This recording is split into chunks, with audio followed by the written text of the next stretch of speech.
വിഴിഞ്ഞം തുറമുഖം കമ്മീഷനിംഗ് ചടങ്ങിൽ പങ്കെടുക്കില്ലെന്നുറപ്പിച്ച് പ്രതിപക്ഷ നേതാവ് വി ഡി സതീശൻ. ഉദ്ഘാടന ദിനമായ മെയ് 2 കോഴിക്കോട് നടക്കുന്ന UDF യോഗത്തിൽ പ്രതിപക്ഷ നേതാവ് അധ്യക്ഷത വഹിക്കും.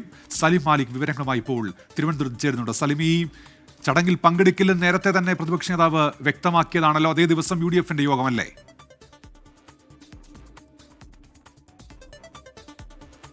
വിഴിഞ്ഞം തുറമുഖത്തിന്റെ കമ്മീഷനിംഗ് ചടങ്ങിലാണ് പ്രതിപക്ഷ നേതാവ് വി ഡി സതീശൻ പങ്കെടുക്കില്ല എന്നുള്ള കാര്യം ഉറപ്പാകുന്നത്.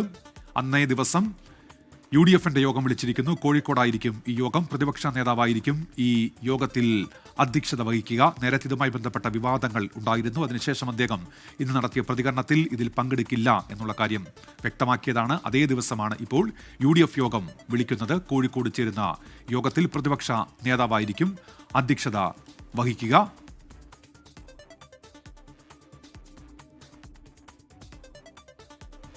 വി ഡി സതീശൻ വിഴിഞ്ഞം കമ്മീഷനിംഗ് ചടങ്ങിൽ പങ്കെടുക്കില്ല എന്നുള്ള കാര്യം ഉറപ്പാവുകയാണ്. സലിം മാലിക് ചേരുന്നുണ്ട്. സലിം, വിവരങ്ങൾ എന്തൊക്കെയാണ്?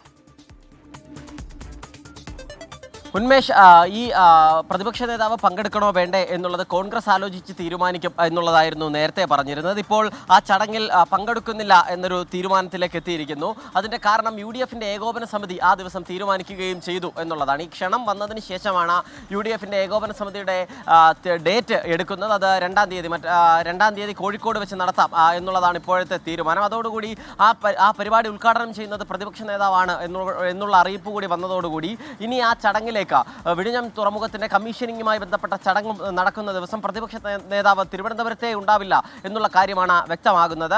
ഇത് കോൺഗ്രസിന്റെ നേതൃത്വവുമായി കൂടി ആലോചിച്ച ശേഷമാണ് ഈ തീരുമാനത്തിലേക്ക് എത്തിയത്. നേരത്തെ തന്നെ ഇതുമായി ബന്ധപ്പെട്ട് അപമാനിക്കാൻ വേണ്ടിയാണ് പ്രതിപക്ഷ നേതാവിനെ ക്ഷണിച്ചത്. അത്തരത്തിൽ അപമാനിക്കാൻ നിന്നുകൊടുക്കേണ്ടതില്ല എന്നൊരു തീരുമാനത്തിലേക്ക് കോൺഗ്രസ് എത്തിയിരുന്നു. പക്ഷേ അതിന്റെ ഔദ്യോഗികമായിട്ടുള്ള ആ ക്ഷണം നിരസിക്കുക എന്നുള്ളത് മാത്രമായിരുന്നു ഇനി ബാക്കി. ഇന്ന് പ്രതിപക്ഷ നേതാവും മറ്റ് നേതാക്കളും കോൺഗ്രസ് നേതാക്കളും ഒക്കെ മാധ്യമങ്ങളോട് സംസാരിച്ചപ്പോൾ തന്നെ അത് ഏറെക്കുറെ ഉറപ്പായതാണ് പ്രതിപക്ഷ നേതാവ് പങ്കെടുക്കില്ല എന്നുള്ളത്. മറ്റൊരു പരിപാടി ആ ദിവസം നിശ്ചയിച്ചതോടുകൂടി ഇനി പങ്കെടുക്കില്ല എന്നുള്ള കാര്യത്തിൽ മറ്റ് തർക്കങ്ങളൊന്നുമില്ല. ഉന്മേഷ്, ശരി. സലിം മാലിക്കാണ് തിരുവനന്തപുരത്ത് നിന്ന് വിവരങ്ങൾ നൽകിയത്.